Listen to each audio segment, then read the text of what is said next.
A'udzu billahi minasyaitonir rajim. Masih surat An-Nazi'at. Ya, malaikat maut, ini death angel. Bagian ke berapa ya? Ayat ke-27 ya. Ayat ke-27 sampai berapa ayat? Bagian ketiga kalau nggak salah nih ya, dari penggalan, atau kalau surat An-Nazi'at ini dibagi-bagi, yaitu ayat bagian ini ya. Ayat ini menegaskan kembali, intinya ya, bagian dari 27 sampai 32 menegaskan kembali tentang kebenaran, tentang benarnya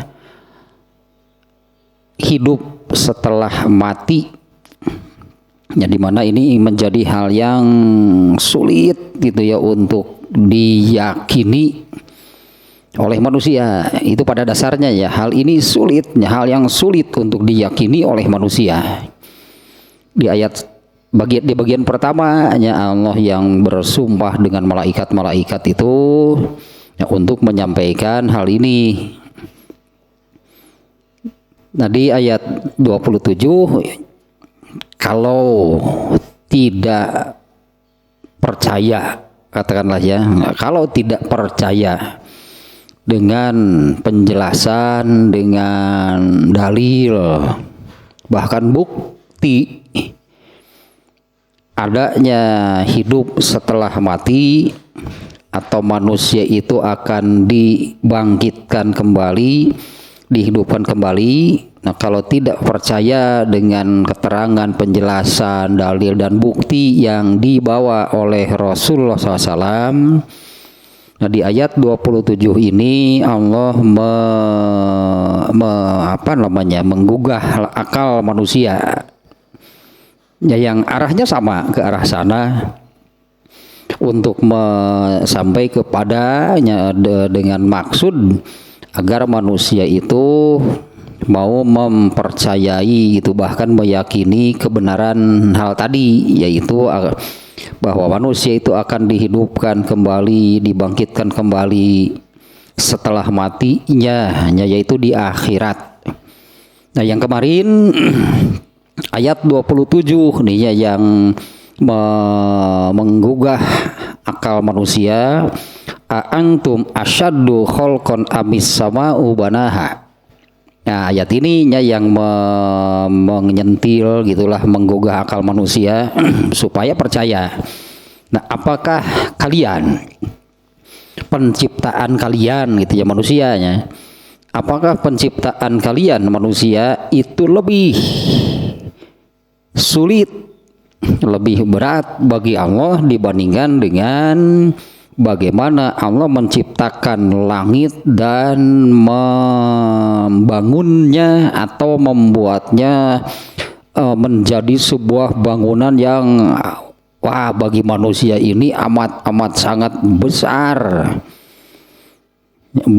Langitnya sebagai bangunan lah, di sini banaha itu langit sebagai bangunan itu yang besarnya amat sangat besar. Karena semuanya, anggaplah semuanya, bumi dan bumi, matahari, bulan itu semuanya ada di bawah langit. Jadi langitnya sebesar apa? Nah, ayat ke-27 yang kemarin, yang ininya, apa penciptaan kalian itu yang lebih berat, lebih sulit bagi Allah dibandingkan dengan bagaimana Allah menciptakan dan menjadikan langit sebuah bangunan. Rafa'a samkaha fasawaha. Ya, Allah membangunnya dengan begitu sempurna, Allah meninggikannya, Allah membangunnya dengan begitu sempurna. Nah, yang kemarin ada ini nih ya. Jadi ayat ini ya, Allah menggugah pikiran manusia. Ya, apakah bagi kalian itu penciptaan, bukan penciptaan, malah menciptakan kembali gitulahnya. Apakah menurut kalian Allah menciptakan kembali, menghidupkan kembali, mengulangi, merekonstruksi penciptaan manusia itu lebih sulitnya dibandingkan dengan bagaimana Allah menciptakan dan membangun langit yang sedemikian besar dan megahnya? Nah, apakah membangkitkan kalian itu lebih sulit gitu menurut kalian dibandingkan dengan menciptakan langit? Ini pun manusia sebetulnya pasti la syakka bi annas samaa asyaddu khalqan. Sebetulnya demikian kesimpulannya. Maka tidak diragukan lagi bahwa menciptakan langit itu lebih sulit, lebih berat kalau mau dibandingkan ya, karena bagi Allah itu tidak ada yang lebih sebetulnya. Tidak ada yang lebih sulit, tidak ada yang lebih ringan, sama semuanya sama mudahnya. Nah, ini sesuai dengan surat, sebetulnya ada pernyataan demikiannya, surat Ghafir atau surat Al-Mu'min. Surat Ghafir atau surat Al-Mu'min ayat 57. Nah, redaksi ayatnya, bunyi ayatnya, la khalqus samawati wal ar akbaru min khalqin nas. Ini sangat jelasnya secara eksplisit seperti redaksinya demikian. Kita lihatnya rangkaian ayatnya surat Al-Mu'min.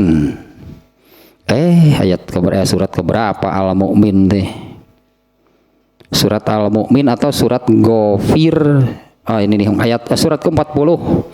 Ayat ke-57 hanya kita lihat nih rangkaian ayatnya. Kalau ayatnya yang dimuat di kitab ini, ayat yang redaksinya tadi ya la khalqus samawati. Ini nih ayat dari ayat ke-6 56-nya. Terjemahnya demikian nih. Sesungguhnya orang-orang yang memperdebatkan ayat-ayat Allah tanpa alasan, tanpa bukti yang sampai kepada mereka, yang ada dalam dada mereka hanyalah keinginan akan kebesaran yang tidak akan mereka capai, maka mintalah perlindungan kepada Allah. Sungguh Dia Maha mendengar, Maha melihat. Ayat 57-nya yang ini nih yang sesuainya dengan ayat 27 di sini. Nah, sungguh penciptaan langit dan bumi itu lebih besar, lebih, kalau mau disebut lebih sulit, lebih berat daripada penciptaan manusia. Apalagi kan yang disebut membangkitkan, menghidupkan kembali manusia itu kan hanya mengulangi penciptaan manusia yang Allah ciptakan ketika di dunia. Ya, sungguh penciptaan langit dan bumi itu lebih besar daripada, bukan besar ukurannya, artinya ya kalau mau dibandingkan lah katakannya, lebih besar, lebih berat, lebih sulit daripada penciptaan manusia. Akan tetapi kebanyakan manusia tidak mengetahui. Ayat ke-58-nya, tidaklah sama orang yang tidak melihat dengan orang yang melihat. Ini sindiran jelas ya sebetulnya kan, orang-orang buta gitu, buta tunanetra masa sama sih dengan orang yang melihat. Tapi orang yang sebetulnya bisa melihat juga kan bisa saja merem, katakanlahnya matanya merem jadi tidak melihat. Ada yang tidak mau melihat, sehingga ya samalah gitu kan, sama.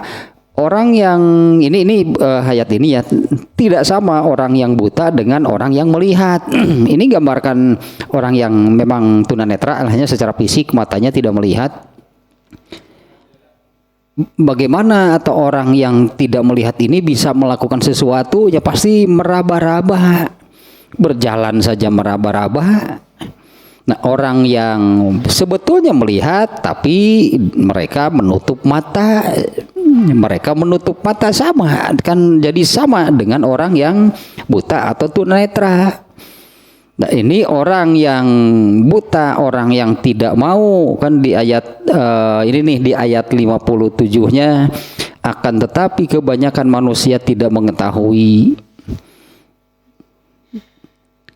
Kalau digambarkan seperti seorang tunanetra barusannya yang memang tidak melihat itu matanya, ya bayangkanlah mereka berjalan sajakan meraba-raba, mau melakukan apapun meraba-raba. Nah, orang yang sebetulnya bisa melihat tapi menutup mata, tidak mau melihat, pasti jadi sama dengan orang yang tidak melihat. Artinya harusnya beda. Ya, tidak sama, harusnya bedanya tidak sama orang yang buta dengan orang yang melihat. Nah, ini yang menutup mata atau yang pura-pura buta. Orang yang tidak mendengar dengan orang yang pura-pura tidak mendengarkan sama. Jadinya sama gitu kan, mestinya berbeda tentunya. Dan tidak pula sama orang-orang yang beriman, yang beramal soleh dengan orang-orang yang melakukan, yang mengerjakan keburukan. Hanya sedikit sekali dari kalian yang mengambil pelajaran. Ininya ayat ininya nih, Allah sudah menyatakan seperti ini sebetulnya di surat Ghafir atau surat Al-Mu'min, surat ke-40. La khalqus samawati wal ardi akbaru min khalqin nas. Nah, pastinya sungguh penciptaan langit dan bumi itu lebih besar daripada penciptaan manusia. Nah, di ayat ini kan yang ke-27-nya, a'antum asyadu khalqan amis sama ubanaha. Apakah menurut kalian menciptakan kembali dan menghidupkan kembali kalian setelah mati itu lebih sulit bagi Allah dibandingkan dengan menciptakan langit yang Allah menjadikannya sebuah bangunan yang sedemikian besarnya. Nah, di ayat ini yang sebetulnya ada ayat yang menegaskan demikian. Di surat Al-Mu'min atau surat Ghafirnya, surat ke-40 ayat 57. Kemudian satu lagi ada ayat yang serupa demikian, yaitu di surat Yasin ayat 81. Awalaisal ladzi khalaqas samawati wal ardo biqadirin ala an yakhluqa mislahum. Nah, bukankah, tidakkah yang telah menciptakan langit dan bumi itu mampu untuk mengulangi atau menciptakan yang seperti mereka? Nah, artinya ininya yang menegaskan tidak ada keraguan sebetulnya. Tidak bisa, tidak diragukan lagi bahwa benar. Ini masalahnya, karena ini intinya bahwa benar. Manusia itu akan dihidupkan kembali, manusia itu akan dibangkitkan, dihidupkan kembali, dan itu nanti pada hari kiamat setelah tiupan sangkakala yang kedua. Manusia itu akan muncul, dibangkitkan, akan hidup di akhirat. Ini sudah di akhirat ya. Untuk mempertanggungjawabkan. Nah, ini masalahnya bukan sekedar dihidupkan kembali, ya, akan dihidupkan kembali, dibangkitkan untuk mempertanggungjawabkan seluruh amal selama di dunia. Ini ya dihidupkan kembali ini untuk ini nih, mempertanggungjawabkan untuk menerima balasan atas seluruh amal ketika yang dilakukan selama di dunia. Ini dihidupkan kembali ini untuk ini. Nah, dihidupkan kembali untuk mempertanggungjawabkan seluruh amalnya, seluruhnya itu, seluruh amal selama di dunia itu harus dipertanggungjawabkan di hadapan Allah. Dimintai tanggung jawab lah sebutannya demikiannya, dipertanggungjawabkan, dimintai tanggung jawab oleh Allah dan diberi balasan. Puncaknya adalah kalau amalnya ketika di dunia itu adalah amal-amal ketaatan, namanya mungkin sebutannya ya. Amal-amalnya itu amal-amal ketaatan kepada Allah, maka Allah akan memberi balasan dengan balasan yang baik. Puncaknya adalah surga. Dan sebaliknya, apabila yang dilakukan atau yang diamalkan selama di dunia itu bukan ketaatan, bukan sebutannya bukan ketaatan, tidak beribadah, itu tidak beramal soleh selama di dunia, maka Allah akan memberikan balasan yang buruk dan puncaknya adalah di neraka. Jadi sekarang gitu kan, sekarang masalahnya adalah selama, artinya selama mumpung masih di dunia, Allah sudah memberikan peringatan seperti ini. Mumpung masih di dunia, anggaplah mumpung masih di dunia, mumpung masih hidup di dunia, mumpung masih ada jatah waktu, ada jatah hidup. Ya sebelum itu Allah mematikan, sebelum matilah, sebelum manusianya meninggal dunia. Karena sebetulnya kan semua orang juga sadarnya semua orang sebetulnya sadar bahwa dirinya itu akan mati. Ya, ayat yang menyatakan demikian juga ada, itu yang terkenal malah ayatnya ya, yaitu yang ini, yang kullu nafsin za'iqatul maut. Ya, setiap yang bernyawa itu pasti akan mati. Nah, semua manusia itu menyadari bahwa hidup di dunia ini bukan untuk selamanya, pasti akan meninggalkan dunia. Tapi lalai, ini masalahnya, tapi manusianya lalai akan hal tersebut, lalai akan kematian, maka lalai jugalah untuk mempersiapkan dirinya menghadapi ini yang sedang disampaikan oleh Allah di ayat ini. Maka lalailah untuk mempersiapkan diri menghadapi kehidupan setelah mati. Nah, kalau lalai akan kematian, pasti lalai untuk mempersiapkan diri menghadapi di hari atau hari waktu itu ya, dibangkitkan kembali, dihidupkan kembali oleh Allah. Dan untuk tadinya Allah menghidupkan kembali, membangkitkan manusia di akhirat nanti untuk dimintai tanggung jawab, untuk mempertanggungjawabkan seluruh amal yang dilakukan selama di dunia. Ini yang manusia sering lalai, sering lupa. Padahal semua manusia tahu dan sadar bahwa dirinya itu tidak akan hidup selamanya di dunia. Karena melihat dirinya juga sudah nampak, melihat dirinya sendiri, setiap manusia itu kan sebetulnya sudah nampak bahwa semakin hari itu semakin tua, mau bagaimana, apa iya hidup terus di dunia. Sementara kan kondisi fisiknya sudah nampak, sudah jelas terlihat bahwa dirinya itu semakin tua, dari tampilannya saja sudah kelihatan.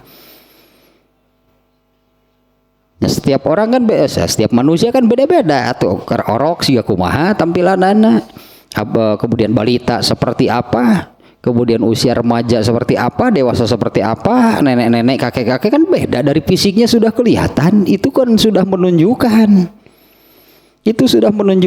bahwa tidak akan selamanya hidup di dunia, pasti akan mati. Dan itu bukan akhir, mati itu bukan akhir dari perjalanan hidup manusia, nanti akan dihidupkan kembali di akhirat. Nah, untuk dihidupkan kembali di akhirat itu untuk mempertanggungjawabkan dan mendapatkan balasan dari Allah atas seluruh amal selama di dunia. Nah, ini di ayat-ayat 27 ini ya, Allah memang tadinya yang saya sampaikan ini hal yang sangat sulit gitunya, sangat sulit manusia mempercayai adanya hidup setelah mati. Pada dasarnya seluruh manusia seperti itu. Sangat sulitnya mempercayai, apalagi meyakini kebenaran itu adanya hidup setelah mati. Di antaranya sudah saya sampaikan atau belum nih, bahkan Rasul salam menyampaikan sebuah hadis qudsi.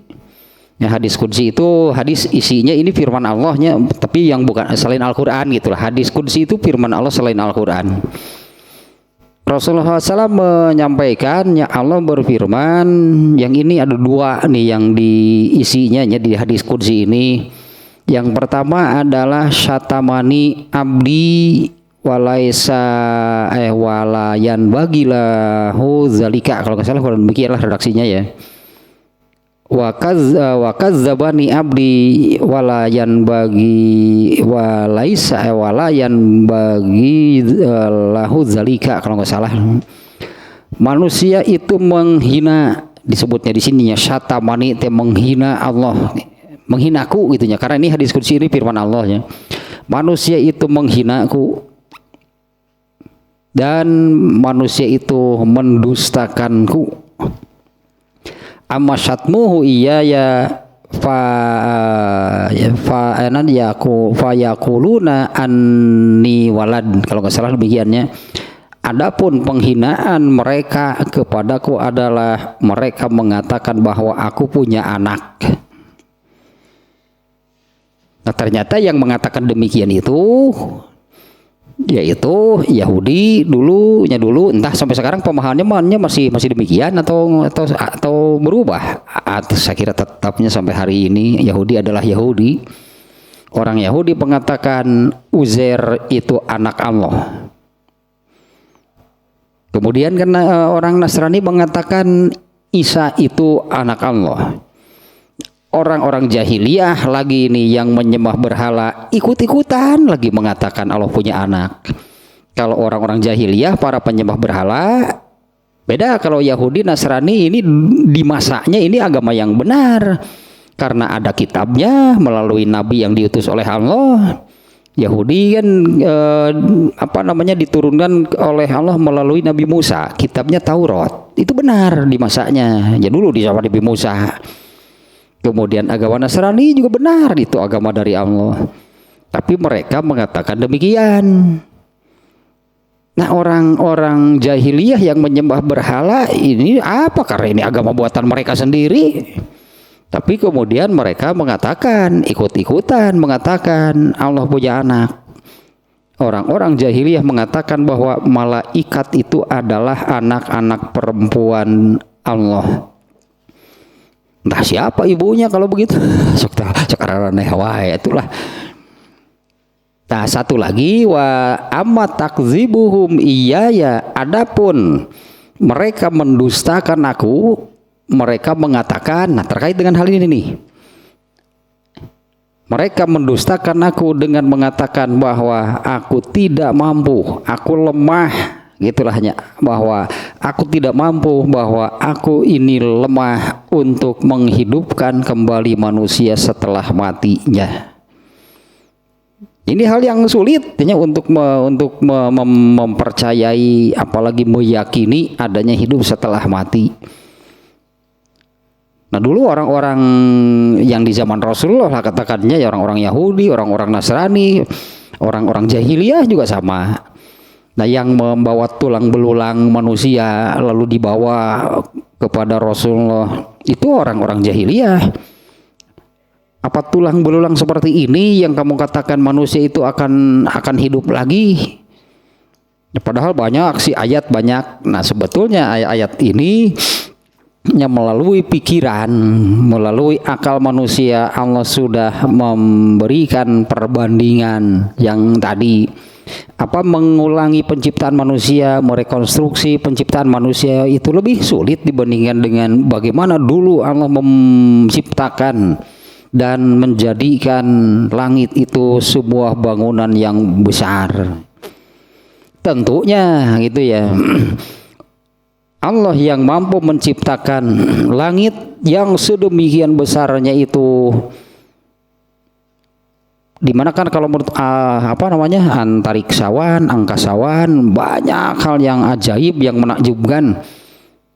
Pasti mampu lah, itu akal pasti menyimpulkan demikiannya, pasti mampu untuk menciptakan atau hanya sekedar menciptakan, merekonstruksi penciptaan manusia.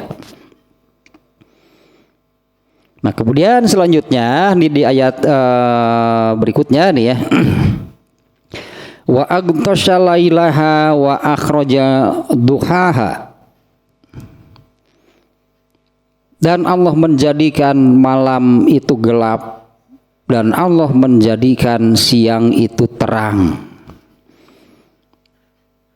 Ini sudah beberapa kali, memang banyak sih, memang banyak ayat yang terkait dengan siang dan malam di dalam Al-Quran banyak.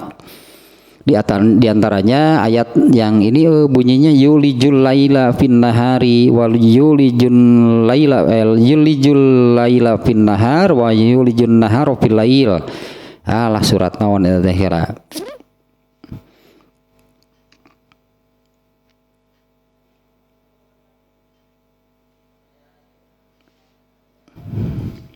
Surat Al-Hajj ayat 61. Zalika bi annallaha yulijul laila fin nahari wa yulijun nahara fil lail wa annahu sami'un basir. Yang demikian itu adalah karena sesungguhnya Allah berkuasa. Di sini disebutnya memasukkan malam ke dalam siang dan memasukkan siang ke dalam malam. Artinya itunya ya seperti yang kita rasakan lah, yang kita tahu, yang kita lihat, yang kita rasakan. Ya, di bumi yang ditempati oleh manusia ini terjadi yang demikian, adanya siang dan malam. Nah, ini Allah yang melakukannya. Ini menurut ayat ini bi anallaha, karena sesungguhnya Allah itu memasukkan malam ke dalam siang. Artinya ini Allah yang melakukan. Bukan terjadi dengan sendirinya. Di bumi ini ada siang dan malam. Allah yang melakukannya. Al-Hajj, barusan surat Al-Hajj ayat 21. Ayat 22-nya, ini rangkaiannya sebetulnya ya.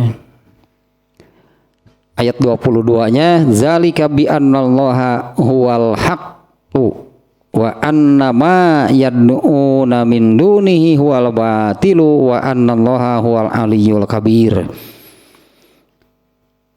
Yang demikian itu karena Allah itulah al-haq. Allah itulah al-haq. Maka semua yang dari Allah itu adalah al-haq, yang termasuk agama. Termasuk agama yang Allah turunkan, termasuk ilmu yang Allah turunkan melalui para utusannya. Allahnya al-haq, agama atau ilmu yang diturunkannya juga itu al-haq. Benar gitu, al-haq itu kan benar, yang sebenar-benarnya atau kebenaran yang sesungguhnya. Yang demikian itu karena sesungguhnya Allah itulah al-haq. Dan sesungguhnya apa saja yang mereka seru selain Allah itulah yang batil. Nah, kebalikan dari al-haq itu adalah batil, kebatilan. Dan sesungguhnya Allah dialah yang maha tinggi dan maha besar. Nah, di ayat ini ayat barusannya surat Al-Hajj ayat 61. Kemudian satu lagi ayat yang bunyinya demikian, yang memasukkan malam ke dalam siang, siang ke dalam malam, surat Luqman ayat 29. Alam tarau annallaha yulijul laila fin nahari wa yulijul nahara fil lail wa syakhkharas syamsa wal qamar kullu yajri ila ajali musamma wa annallaha bima ta'maluna khabir. Ayat ini kurang apa gitulahnya, kurang apa itu ayat Quran nih. Tidakkah kamu perhatikan bahwa sesungguhnya Allah memasukkan malam ke dalam siang dan memasukkan siang ke dalam malam, dan Dia tundukkan matahari dan bulan masing-masing berjalan beredar sampai batas waktu yang ditentukan. Ya, artinya matahari ada batasnya, batas umurnya sampai batas waktu yang ditentukan. Matahari juga ada batasnya, ada batas umurnya. Bulan juga ada batas umurnya, bumi juga ada batas umurnya. Masa manusia enggak? Pasti mati, manusia pasti mati.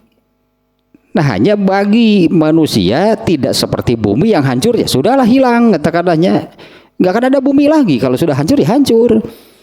Bulan sudah hancur ya hancur. Matahari juga demikian. Kalau manusia kan setelah meninggal kemudian terjadi kiamat akan dihidupkan lagi.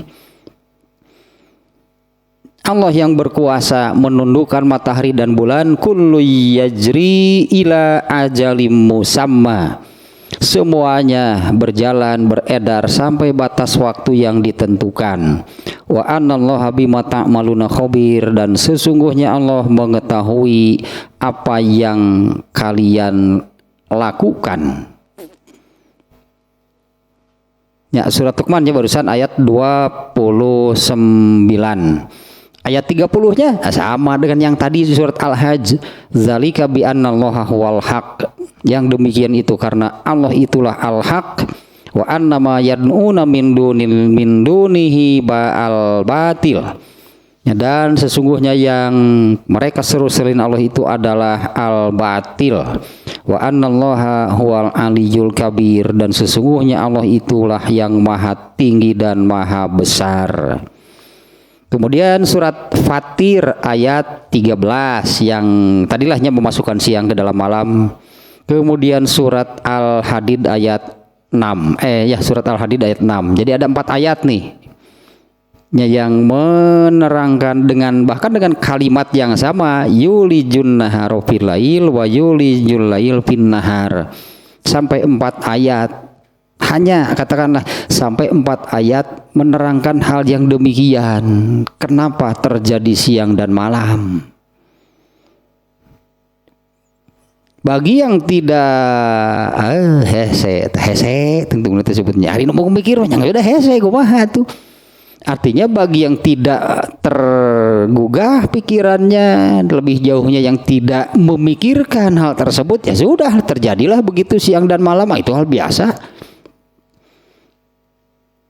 Nggak ada apa sih dibalik gitulah, nggak ada apa gitu, mengapa sampai terjadi siang dan malam, nggak akan ada pikiran ke sana.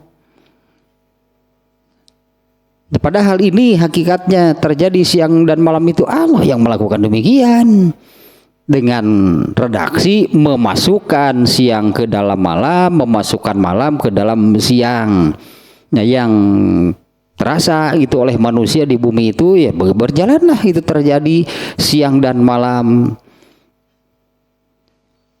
di mana siang dan malam itu menjadi dua bagian gitulahnya, itu yang disebut dengan 1 hari 1 malam. Kalau kita orang Indonesia menyebutnya kan 1 hari 1 malam, 24 jam terbagi menjadi 2, ada siang ada malam, di mana keduanya kan saling bergantian. Malam berakhir masuk siang, siang berakhir masuk malam. Padahal tidak sesederhana itu kan masalahnya. Sampai ada 4 ayatnya barusannya yang bunyinya sama gitu, memasukkan malam ke dalam siang dan memasukkan siang ke dalam malam. Ya, tapi kan masalahnya ya tadi jadinya itu arit. Mau mikir mah ya sudahlah, itu terjadi siang dan malam, menyebutnya ya terjadi secara alami saja demikian. Ya, padahal tidak demikian. Allah yang melakukan terjadinya pergantian siang dan malam. Dan ternyata kan pada waktu terjadinya pergantian dari malam ke siang dan siang ke malam, pada 2 waktu pergantian tersebut itu ada sholat, 1 sholat subuh, kemudian 1 lagi sholat maghrib. Sholat maghrib itu kan waktunya waktu terjadinya pergantian siang dan malam. Nah, kalau sholat subuh, kalau kita merujuk ke ayat ini, ayat saum, pelaksanaan saum itu kan dimulai dari waktu subuh. Artinya masuk waktu subuh itu siang, bukan meskipun belum terang itu ya. Siang itu dimulainya dari ketika masuk waktu subuh, dan malam itu dimulai ketika masuk waktu maghrib. Waktu maghrib meskipun belum benar-benar gelap, ini kan baru awal malam itu kan, mataharinya sudah tidak ada. Nah di dua waktu tersebut, makanya saum itu kan selama siang. Siang dimulai kapan? Masuk waktu subuh. Sampai kapan? Maghrib berakhirnya. Maka saum itu dari subuh sampai maghrib. Jadi saum itu seluruh waktu siang itu dipakai untuk saum, mulai dari subuh sampai maghrib. Ternyata kan di sana ada waktu sholat. Pada waktu pergantian siang ke malam, maghrib, pergantian malam ke siang, subuh, kan di dua waktu itu ada sholat. Itu diantaranya kaitannya gitulahnya Allah menetapkan salah dua, bukan salah satu sih, salah dua itu dari sholat wajib yang 5 itu pada waktu terjadinya pergantian. Ya, pada waktu terjadinya pergantian waktu siang dan malam, pergantian dari malam ke siang sholat subuh, pergantian siang ke malam itu sholat maghrib. Nah, ini kembali ke ayat ini, wa agtosyalailaha, Allah menjadikan malam itu gelap, wa akhroja duhaha, dan Allah menjadikan siang itu terang. Meskipun tadinya awal siang belum terang, begitu masuk waktu subuh, yang di situ ada masuk waktu sholat subuh, itu berarti masuk siang belum terang, tapi kan berangsur kemudian sedikit demi sedikit terang, apalagi tengah hari amat terang. Kemudian begitu masuk maghrib belum gelap, sedikit demi sedikit laju gitu ya. Kemudian kalau di langit itu kan mataharinya sudah tenggelam tapi belum gelap, ditandai dengan langit itu berwarna merah. Orang Indonesia kita menyebutnya itu lembayung. Mataharinya kemudian semakin tenggelam, maka warna merahnya itu semakin gelap. Ya, warna lembayungnya itu semakin gelap. Apabila lembayung itu hilang sama sekali dari langit, nah itu masuk waktu sholat isya. Ya, kalau tanpa jam gitu ya, kalau tanpa jam, nah waktu masuk sholat isya itu kalau lembayung di langit itu sudah hilang sama sekali. Nah, kembali ke ayat ini nih ya, demikian nih ayatnya ya. Allah menjadikan malam itu gelap dan matahari dan siang itu terang. Yang ternyata itu makanya bukan hanya alami terjadi demikianlah gitu siang dan malam, padahal Allah kan yang melakukan, bukan tanpa maksud. Kenapa di bumi ininya, baginya di bumi itu terjadi yang kita sebut siang dan malam, ada waktu terang, ada waktu gelap. Wah, ternyata kaitannya juga sangat luas, termasuk kaitan dengan makhluk-makhluk yang ada di bumi. Kalau bagi binatang gitu ya, ini kalau bagi binatang itu kan ada yang disebut binatang nokturnal, yaitu binatang yang aktifnya itu malam hari. Yang jelas itu misalnya kelelawar, jelas itu ternyata mereka itu kan aktifnya malam hari. Kalau burung, nah kemarinnya yang hadis di ini ya tentang tawakal. Kalau burung kan keluarnya pagi hari, mereka mencari rezeki, pulang sore hari sebelum gelap, mereka sudah kembali ke sarangnya. Kemudian malam hari ya diam di sarang. Nah kalau kelelawar kan sebaliknya, begitu mulai gelap, mulailah mereka mencari rezeki, dan mereka akan kembali sebelum subuh, sebelum terang. Nah dengan itu pun itulah contohnya, ini sudah Allah atur di bumi saja nih, Allah sudah atur sedemikian rupa terjadinya siang dan malam, di mana di bumi itu kan disebutnya di sini Allah menjadikan malam itu gelap, siang itu terang. Nah, ternyata itu juga akan Allah bagi makhluk yang ada di dunia ini kemudian dibagi oleh Allah. Tanaman juga sama. Pan ayah sebut nanti bunga sedap malam, alah. Bunga sedap malam ya malam hari, siang cicing. Kemudian ada bunga yang mekarnya itu malam hari dan hanya satu malam. Kembang ini bunga Wijaya Kusuma, kalau ingin lihat mekarnya, ditunggu malam hari dia mekar dan hanya satu malam, besoknya ya sudah. Saya nungguan nungguan kembang eta keburu tunuh, nungguan keburu tunuh sare tinggal isukna geus layu karena itu mekarnya itu hanya satu malam. Sedemikian rupa lah gitunya. Itu barusan hanya contoh-contoh. Ada binatang yang aktifnya siang hari, malam tidur. Ada yang aktifnya malam hari, siangnya tidur. Ya itulah sudah dibagi oleh Allah. Tanaman juga sama. Manusia jelema iraha. Jelema iraha we aktifna siang, aktifna malam. Ada manusia nokturnal berarti. Itu aktifnya itu malam hari, siang sare. Aktifnya malam hari. Aduh, ininya dari hal ini pun ya Allah menjadikan malam itu gelap dan siang itu terang. Ini bukan terjadi secara alami sebetulnya. Demikianlah Allah yang melakukannya sedemikian rupa, yang ternyata demikianlah gitu Allah mengatur bumi itu dan semua yang ada di bumi. Sangat berpengaruh gitu ya terhadap yang ada di bumi, terjadinya siang dan malam.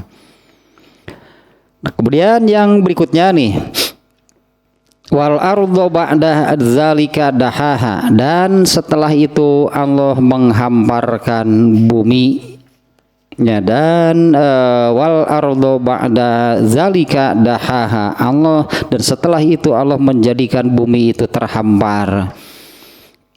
Ini seperti yang di surat Al-Baqarah 20 ayat 20 itu 21. Ya allazi ja'ala lakumul ardo firasyan, dialah yang telah menjadikan bumi ini bagi kalian terhampar. Allazi ja'ala lakumul ardo firasyan, Allah iyalah, nah dialah yang telah menjadikan bumi ini bagi kalian terhampar. Nah kemudian kan entah apa nih maksudnya ya, yang kemudian sekarang mungkin sudah nggak ada lagi isu itu, sudah beberapa waktu yang lalu itu sempat ramai isinya isu itu teori bumi ini datar atau bulat. Apa sih yang jadi masalah gitu, mau datar mau bulat kayak sebetulnya gitu ya. Nah, ayatnya yang barusan itu dialah yang menjadikan bumi ini bagi kalian terhampar. Apa bumi itu berupa hamparan atau bumi itu bulat? Ini yang kemudian entah siapa nih yang memunculkan polemik demikian gitu ya. Padahal mudah sebetulnya, nggak usah sekarang ini sudah banyak foto-foto dari antariksa gitu ya, foto bumi itu dari luar angkasa banyak sekarang. Bumi ini kan dikenal dengan planet biru. Ya, bumi ini dikenal dengan planet biru ya, karena 2/3 dari bumi ini kan lautan. Sementara laut itu kan terlihat itu warna lautan itu, samudra lautan itu warnanya biru. Nah karena 2/3 dari bumi ini adalah lautan, 1/3-nya daratan. Kalau diambil foto dari luar angkasa, bumi itu biru karena ya laut lebih dominan. Ya orang-orang menyebut planet kita ini, ya planet bumi itu planetnya. Planet kita ini, bumi ini dengan sebutan yaitu planet biru. Ya coba saja lihat foto dari foto-foto banyak sekarang, mau di di medsos, di internet juga banyak foto bumi dari luar angkasa, bulat atau datar. Kemudian ada juga ini kan apa namanya, globe, bola disebutnya juga bola dunia kan, disebutnya bulat bola tadi pemana ge bola dunia kecuali bola ini bola rugby meureunnan talonyong. Alah, bumi ini kemudian kan ada apa, dibagi-bagi itu kan menjadi ada garis bahasa Arab sebetulnya khatul istiwa, kan tulisan katulistiwa kan pakai KH-nya. Itu bahasa Arab, huruf kho atau khatul istiwa itu garis tengah. Arti khatul istiwa itu garis tengah. Garis katulistiwa ini garis tengah yang membagi bumi menjadi dua bagian, bagian utara dan bagian selatan. Itu loh, sekarang banyak lah foto-foto dari luar angkasa, bumi itu bulat seperti planet lain. Coba planet Mars, planet apa, kan bulat bentuknya. Coba matahari bentuknya bagaimana? Bulat. Kemudian planet-planet yang lain semuanya bulat. Oh, masa bumi terhampar sorangan? Nah, sama, bumi juga bulat. Tapi ayat itu kan menyebutkan dialah yang menjadikan bumi ini bagi kalian terhampar. Bumi itu bulat, tapi ayat itu menyebutkan ja'ala, iya bahasa Arabnya, ja'ala lakum al-ardo firoshan. Allah menjadikan bumi ini bagi kalian terhampar, padahal sesungguhnya bulat. Itu apa maknanya? Bumi yang bulat, tapi bagi manusia terasa seperti terhampar, gitu, tidak terasa bulatannya gitu. Oleh manusia ini bulatan bumi atau bumi bulat itu tidak terasa, yang terasa itu adalah hamparan. Ini maknanya bahwa bumi yang bulat itu bagi manusia terasa terhampar, tidak terasa bulat karena manusianya amat kecil. Karena manusianya amat kecil sehingga bumi yang sebetulnya bulat itu bagi manusia terasa terhampar. Cobalah misalnya kita simpan semut gitu, semut di sebuah bola yang besar, bagi semut itu tidak terasa bulatannya, yang terasa itu ya seperti hamparan. Kalau di tengah laut atau di tengah padang pasir kan hamparan yang ujungnya itu bertemu dengan langit. Tapi kan bentuknya kalau orang yang di tengah padang pasir itu melihat ke sekeliling bulat sebetulnya kan. Maksudnya bahwa manusianya amat sangat kecil.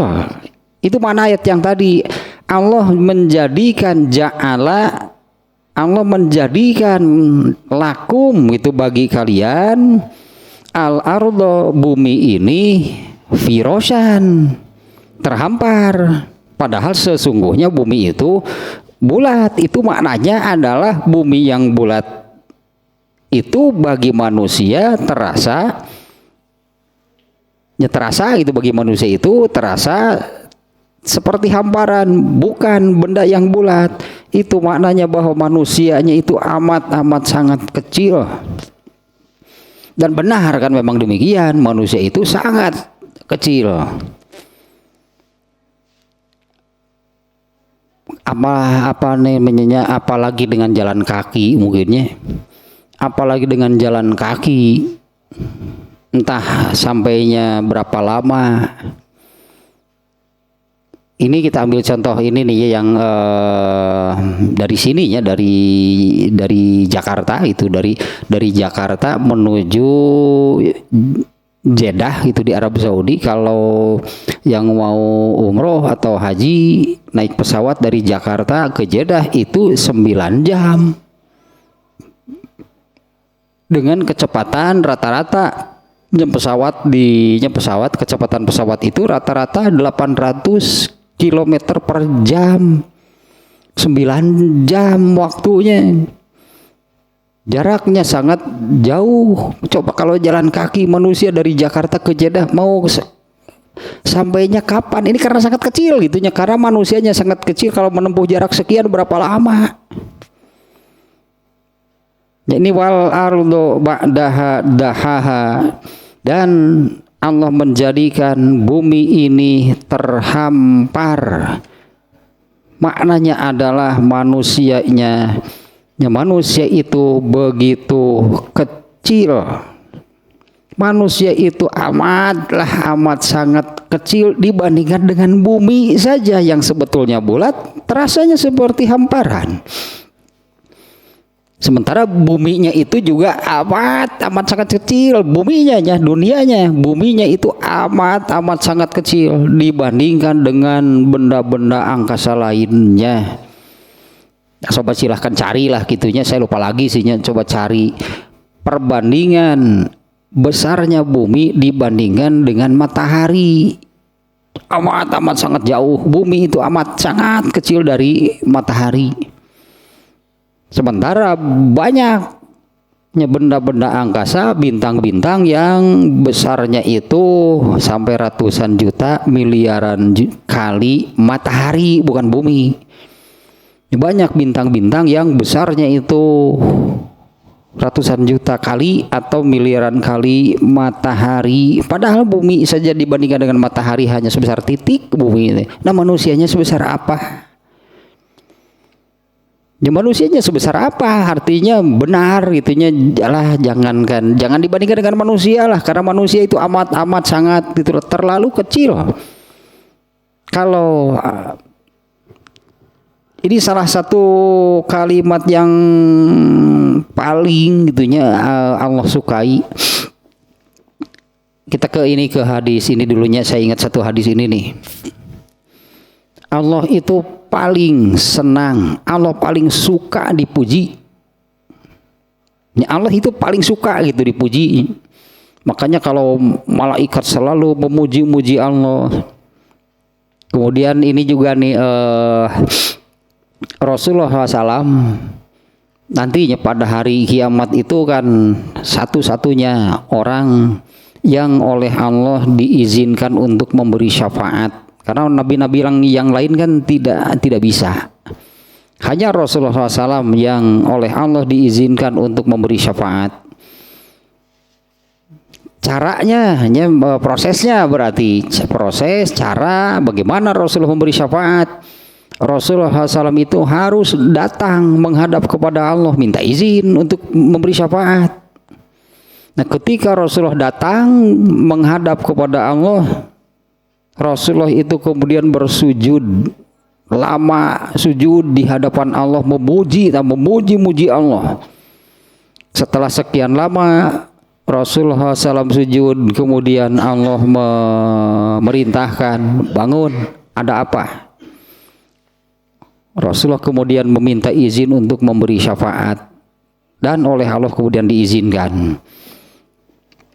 Ya, Allah itu paling senang dipuji. Dan kalimat-kalimat yang ini nih ya, yang Allah tetapkannya, ini pujian hakikatnya. Ini pujian sebetulnya nih. Kalau di dalam sholat itu ada bacaan, mulai sampai akhir itu bacaan, itu nyambung kan. Pekerjaan sholat itu kan bacaan semuanya dari awal sampai akhir, itu nyambung terus bacaan di dalam sholat. Dimulai dengan kalimat yang ini adalah pujian, yaitu Allahu Akbar. Itu pujian bagi Allah. Karena isi dari bacaan-bacaan di dalam sholat itu hanya dua, pujian dan permintaan.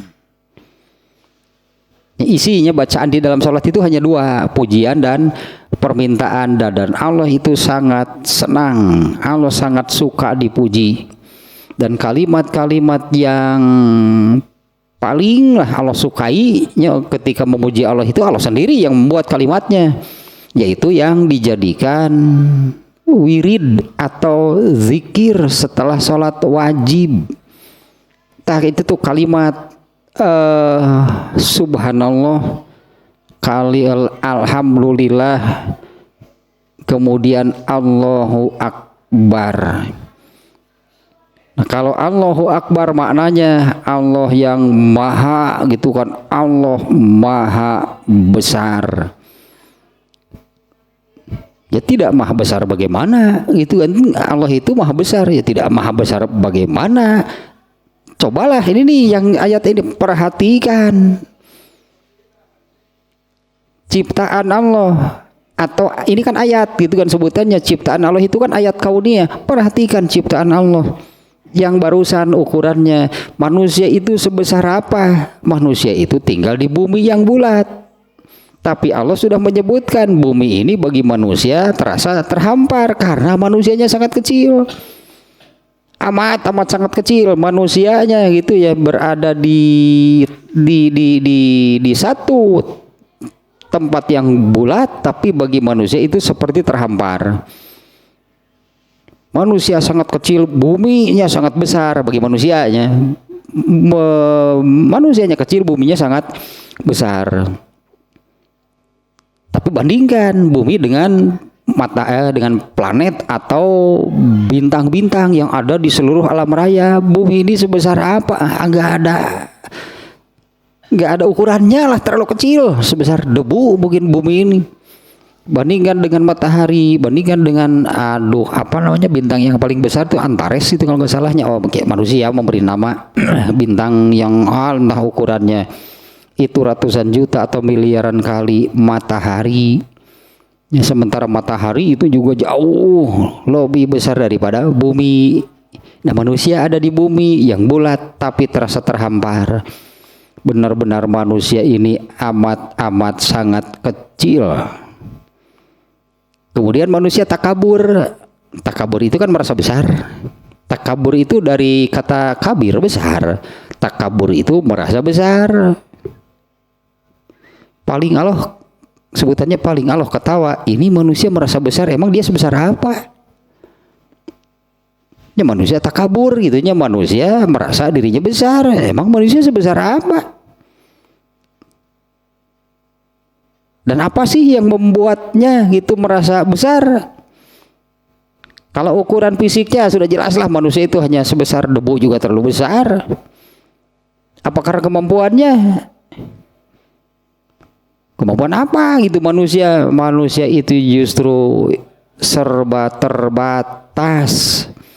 Ya, manusia terbatas. Ini kalimat sakti, ini luar biasa nih kalimat ini. Pantasnya kalau disebutnya sebuah hadis kan menyebutkan kalimat ini adalah, bahasa kitanya ini pusaka dari surga oleh Allah dikebumikan. Kalau dalam diri seseorang tertanam kalimat ini akan kembali ke tempatnya, yaitu ke surga. Artinya akan dibawa ke surga oleh kalimat ini, yaitu kalimat la haula wala quwata illa billah. Ini kalimat harta simpanan pusaka dari surga yang Allah kebumikan. Barang siapa yang di dalam dirinya tertanam kalimat la haula wala quwata illa billah, kalimat itu akan membawanya ke surga. Kalimat itu kan sebagai bentuk pengakuan bahwa manusia itu tidak ada apa-apanya. La haula wala quwata illa billah itu kan tidak ada daya dan upaya, tidak ada apa-apa, tidak ada apapun lah kecuali oleh Allah yang maha segala-galanya. Nah, kalau kalimat itu tidak ada, tidak tertanam, bukan hanya tertanam dan teraplikasikan lah artinya. Diaplikasikan itu ketika manusia menjalani hidup di dunia itu selalu itu ya la haula wala quwata illa billah, dalam segala hal pasti dibawa oleh kalimat tersebut kembali ke tempat asalnya, yaitu di dalam surga. Kembali lagi ke sini nih. Ini nih Allah menjadikan bumi terhampar. Ya, Allah menjadikan bumi terhampar, wal ardo ba'da zalika dahaha. Ini maknanya luas yang barusan lah, intinya di maknanya Allah menjadikan bumi terhampar itu maknanya adalah manusia itu amat sangat kecil. Dan juga akannya yang kemarin di bab tentang al-kibru, kalau dalam kajian Tahzibul Akhlaknya tentang al-kibru. Ya, Rasulullah SAW menerangkan kan al-kibru, al-kibria atau takabur lah bahasa sebutannya. Takabur itu salah satu baju kebesaran Allah sebagai Tuhan. Ya, al-kibria wal uzmah itu sepasang entahlah gitulahnya, sepasang baju kebesaran Allah. Barang siapa yang disebutnya berarti mengambil salah satu dari dua hal tersebut, maka Allah akan mengazabnya, bahkan ditegaskan disebutnya tanpa tedeng aling-aling, tanpa ragu-ragu, Allah benar-benar akan mengazabnya. Kalau ada manusia yang takabur, itu ibarat orang itu mencuri baju kebesaran Allah sebagai Tuhan lalu dia pakai. Mencurinya baju kebesaran Allah sebagai Tuhan lalu dia pakai, sehingga merasa dirinya besar. Yang besar itu Allah, bukan kamu, itulah. Tapi karena mencuri baju kebesaran Allah maka merasa dirinya besar. Itu sebetulnya hakikat takabur. Dan takabur itu kan kemarin, takabur itu yang seperti apa? Takabur itu adalah menolak apa yang Allah turunkan. Ya, takabur itu adalah menolak apa yang Allah turunkan, ya, yaitu agama atau ilmu yang Allah turunkan. Dan termasuk tentang hal ini ilmunya Allah turunkan. Allah sudah menurunkan ilmunya, Allah sudah menyampaikan bahwa manusia itu akan dibangkitkan kembali setelah matinya, dihidupkan kembali setelah matinya. Ini kan rangkaian ayat ini kan untuk sebutnya menggugah akal dan pikiran manusia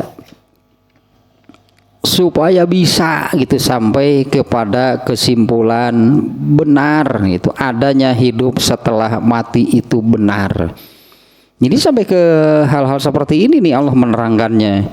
Diawali dari ayat ke-27-nya, apa menurut kalian merekonstruksi, menciptakan kembali, menghidupkan kembali manusia setelah matinya itu lebih sulit dibandingkan dengan bagaimana Allah menciptakan dan membangun langit?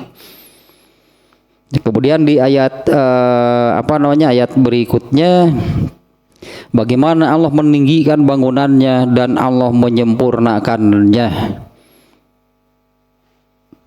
Ini kalau keterlaluan mungkinnya kalau orang yang mempelajari ilmu astronomi, seorang angkasawan sebutannya, seorang antariksawan yang mereka itu mungkin pernah mengalami itunya naik pesawat ulang-alik, pernah mendarat di bulan, pernah mendarat di Mars, bagaimana jagat raya ini banyak sebetulnya itu yang ilmu oleh yang capaian manusianya yang menerangkan bagaimana alam ukuran, ada nih yang menerangkan ukuran alam raya ini seperti apa. Keterlaluan sebetulnya kalau mereka tidak percaya itu tentang kemahabesaran Allah. Itu benar-benar terlalu kalau demikian. Banyak kan seingat saya dulu itunya pemikir disebutnya, pemikir barat, saya lupa lagi namanya seperti yang Socrates, Plato, Galileo Galilei, apalah ngaranna gitu, orang mana tuh teh aing tidak ngaranna sigana orang Itali berenannya. Hari nu apal Itali teh eta mun teu Del Piero nu apal teh jeung eta jeung Luciano Pavarotti. Eta striker berbahaya mah. Duet maut ya Luciano Pavarotti jeung Andrea Bocelli. Galileo Galilei, mereka banyaknya yang mereka pada akhirnya mereka menyimpulkan ini sebetulnya mustahil alam raya ini jadi dengan sendirinya. Mereka sudah sejak kapan itulah mereka memunculkan pemikiran demikian, teori demikian. Mustahil alam raya ini jadi dengan sendirinya. Pasti ada kekuatan yang maha besar, itulah. Ini kesimpulan mereka nih. Pasti ada kekuatan yang maha besar nih di balik seluruh alam raya ini yang mengadakannya. Nah, hari orang Islam setting, ayatnya banyak orang Islam sebetulnya. Ya kenapa sebagai orang Islam itu apa tidak percaya itu adanya hidup setelah mati? Kenapa? Itunya saya munculkan pertanyaan demikian. Tahu ketinggalinya nyaral saya hirup teh. Seperti artinya kan seperti tidak yakin, itu seperti tidak percaya itu adanya hidup setelah mati, dihidupkan kembali, dibangkitkan kembali kan untuk tujuan tadi. Dihidupkan kembali, dibangkitkan kembali oleh Allah di akhirat itu untuk mempertanggungjawabkan seluruh amal selama di dunia. Teka tingali itu tah, katakanlah tidak nampak seperti orang yang percaya akan hal tersebut. Karena mestinya, artinya kan mestinya kalau percaya apalagi yakin bahwa manusia itu akan dibangkitkan kembali, dihidupkan kembali untuk tujuan tadi, ya artinya kan persiapkan. Tidak boleh lengah, berarti kan tidak boleh lupa, tidak boleh lalai bahwa semua yang dilakukan selama di dunia itu pasti akan dimintai tanggung jawabnya oleh Allah dan diberi balasannya. Yang intinya lah ada dua gitu kan. Kalau amalnya itu amal-amal ketaatan kepada Allah akan diberi balasan yang baik oleh Allah. Dengan balasan dan puncaknya ya, karena balasan kan bukan hanya surga. Puncaknya adalah surga yang tidak terhingga, tidak akan terpikirkan oleh manusia seperti apa hakikatnya. Dan kalau keburukan yang dilakukan selama di dunia dipertanggungjawabkan di hadapan Allah dan Allah memberi balasannya, dan puncaknya balasan bagi keburukan yang dilakukan itu adalah neraka. Ini juga sama, nggak bisa dibayangkan oleh manusia neraka seperti apa.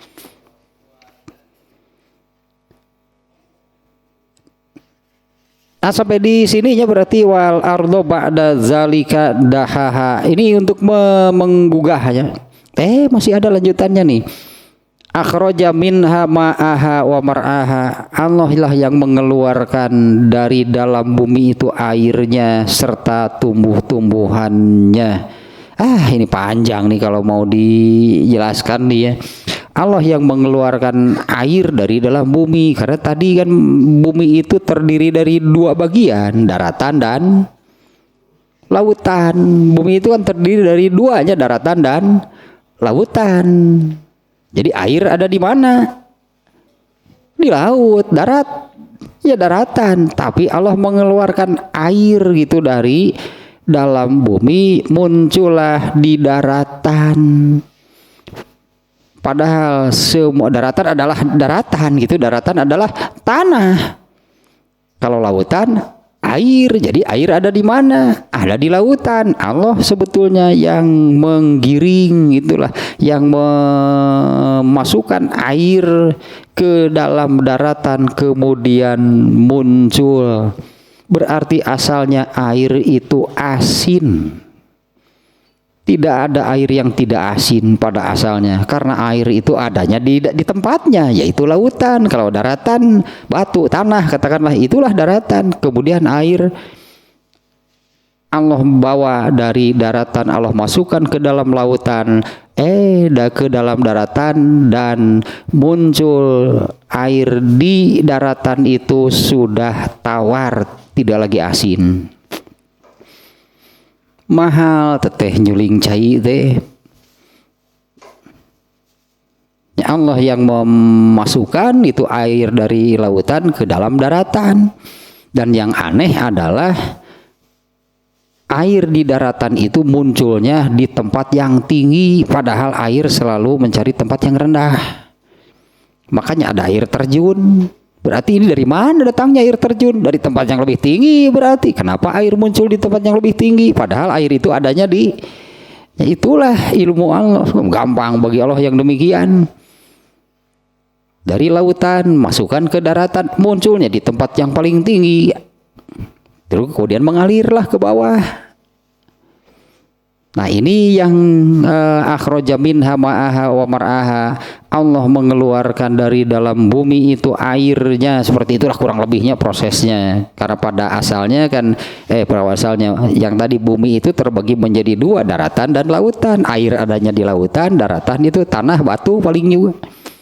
Tapi Allah mengeluarkan mengeluarkan air dari dalam bumi seperti barusan lah kurang lebihnya intinya. Dan yang aneh sebetulnya kenapa air itu malah muncul di tempat yang tinggi, padahal air itu asalnya di dalam bumi. Karena Allah memindahkan air dari lautan ke daratan itu kan bukan melalui permukaan, tapi melalui di dalam tanah. Kalau di permukaan mah tsunami atau mau nggak? So, kalau dipindahkan ke laut ke darat tsunami, atau kalau dari laut dipindahkan ke darat masuk melalui dalam tanah gitu kan ke daratan, tetapi munculnya di tempat yang tinggi. Kita coba lihat ada air terjun berkaitan dari ketinggian berarti munculnya kemudian mengalir. Nah itulah jadi ini nih di ujung rangkaian ayat ini nih, Allah mengeluarkan air dari dalam bumi, Allah yang mengeluarkan tanaman dari dalam bumi, wal jibala arsaha, dan Allah menempatkan gunung itu sebagai balancer, itulah penyeimbang bumi. Wal jibala arsaha, Allah menetapkan, menjadikan di gunung ini ada bumi, yang ternyata gunung-gunung itu adalah yang menyeimbangkan bumi sehingga bumi ini terasa diam itu bagi manusia. Padahal bumi tidak diam sebetulnya. Ya bumi itu tidak diam sebetulnya ya. Bumi itu ya berputar, ya beredar, ya mengangguk-angguk sebetulnya mengikuti posisi matahari. Tapi bagi manusia itu terasa diam. Mata allakum wali an'amikum. Nah ini semuanya ternyata mata allakum itu rezeki, itu kenikmatan, itu anugerah, itu mataan penghidupan, rezeki lah.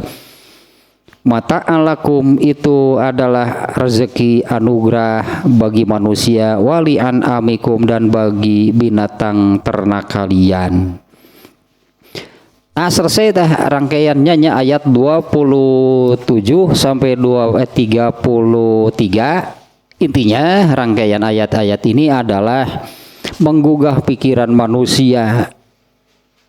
Mengapa tidak juga percaya itu adanya hidup setelah mati? Karena awalnya atau intinya surat An-Nazi'at itu adalah ini ada Allah ingin menyampaikan ilmu, berarti Allah ingin menyampaikan ilmu, Allah menyampaikan ilmu tentang hal tersebut, bahwa manusia itu akan dibangkitkan atau dihidupkan kembali setelah matinya. Artinya kan kematian, meninggal dunia, wafat, sebutannya itu bukan akhir dari perjalanan hidup manusia. Meninggal itu baru menyelesaikan tahap awal, paling awal adalah hidup di dunia. Yang meninggal itu baru akhir dari tahap awal kehidupan manusia untuk berlanjut masuk ke dalam tahapan hidup berikutnya, karena manusia itu akan hidup abadi. Ya, manusia itu akan hidup abadi, hanya berpindah-pindah tempat, dan semuanya itu katakanlah menjadi tahapan hidup bagi manusia. Dan terakhir adalah di akhirat, disebutannya di dalam surga atau neraka, itu tempat akhir hidup manusia. Terus 2 hiji selesainya rangkaiannya poin ketiga berarti kalau di dalam kitab At-Tafsirul Munir ini surat An-Nazi'at itu dibagi-bagi Poin pertama, poin kedua. Nah, barusan poin ketiga dari ayat 27 itu sampai 33. Nanti berarti rangkaian berikutnya mulai dari ayat 28. Nah, 27 sampai 33 yang tadinya. Nanti poin berikutnya dari ayat 34 sampai ayat 46. Poin terakhir berartinya. Nah, di ayat 43-nya 34-nya nanti poin berikutnya mulai ayat 34. Faiza ja'atit tomatul kubro, apabila datang guncangan hebat. Nanti sudah mulai berarti seperti tadilah di bumi gitunya, Allah menjadikan langit, bumi ada siang, ada malam, ada Allah mengadakan air di daratan. Itu menjadi rezeki anugerah dari Allah untuk manusia. Nah, nanti masuk ke dalam ayat berikutnya, nanti akan terjadi kiamat. Fa iza ja'ati taumatul kubro. Nah, dan berikutnya seperti apa lanjutannya setelah terjadi kiamat, yang akhirnya kan akan sampai kepada poin pokok dari surat ini adalah manusia akan dihidupkan atau dibangkitkan kembali pada hari kiamat atau nanti di akhirat.